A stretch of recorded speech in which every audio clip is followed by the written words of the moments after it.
There are no easy games in pro football, but there are games where one team wins in a blowout. In sports, a gimme is something considered easy to obtain, like a victory over a lesser opponent. In football, a game is often considered a gimme when odds makers post a double-digit spread. In 2022, there were 15 games in which Yahoo listed the spread for pick'em at 11 points or more, and the team considered the favorite before kickoff won 80% of those games while only covering the spread 33% of the time. The three games with big spreads where underdogs won outright were all division games, and in the next episode we'll explain why division games are never a gimme.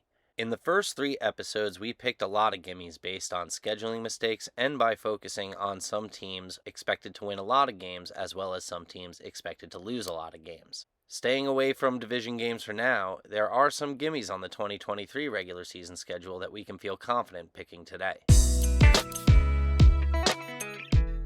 Last season, Buffalo and Philadelphia each played their first home game week 2 on Monday Night Football. Both teams were expected to be good, and both teams dominated those home openers. Both should be good again this season, and both will once again play their first home game week 2. The games won't be on Monday Night Football this season, but you can still expect both teams to win handily. Teams coming off their bye week will play teams heading into their bye week 4 times in 2023.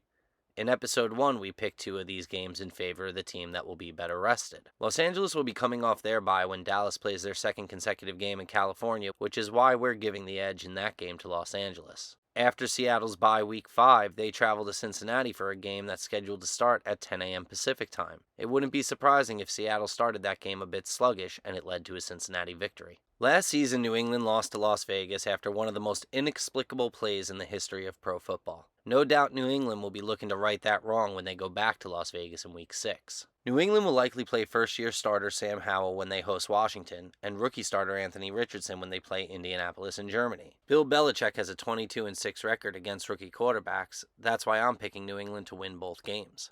Washington's game in New England is followed by a game in Seattle, ending a stretch of 4 road games in 5 weeks, likely with a loss. Indianapolis follows their game against New England with a bye week, which is then followed by a home game against a Tampa Bay team that will be ending a stretch of 4 road games in 5 weeks, likely with a loss. Last season, New York was one of the best defenses in football, especially against the pass. This season, New York will likely play first or second year quarterbacks in each of their last 3 home games. Even though Week 13 against Atlanta should be a very competitive game, I'm picking New York to close out their home schedule with 3 solid wins.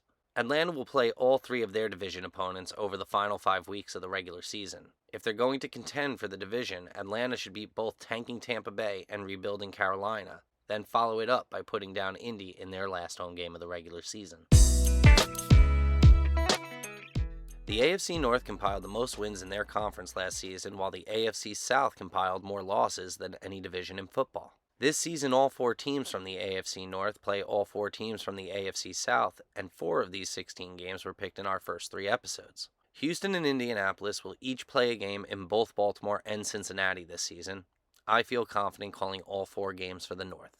There will be a 23-day period in mid-October, early November when Jacksonville plays only 1 game. Too much rest can be bad for a football team, which is why I'm picking Jacksonville to lose Week 8. Jacksonville opens December with 3 consecutive games against the AFC North. Week 13 will be the first Monday Night Football game Jacksonville has played since 2011, and Week 15 will be the first Sunday Night Football game Jacksonville has played since 2008. I'm picking Jacksonville to split the primetime home games, winning their game at Cleveland in between. Cleveland's first 7 games this season will be against 5 teams that had winning records last season, making both Week 3 against Tennessee and Week 7 at Indianapolis critical games for Cleveland to win. Cincinnati won games at Tennessee twice in the 2022 calendar year, and that trend should continue in 2023. The final matchup of AFC North versus AFC South will happen Week 16 when Cleveland travels to Houston. Some like Cleveland to be a playoff team by then, but I see Houston winning this late season trap game. All 4 teams from the NFC North will also play all 4 teams from the NFC South this season. 6 of those games were picked in previous episodes, and instead of picking the next 10 now, let's just add the 27 games picked in this episode to the 71 games picked in the first 3 episodes,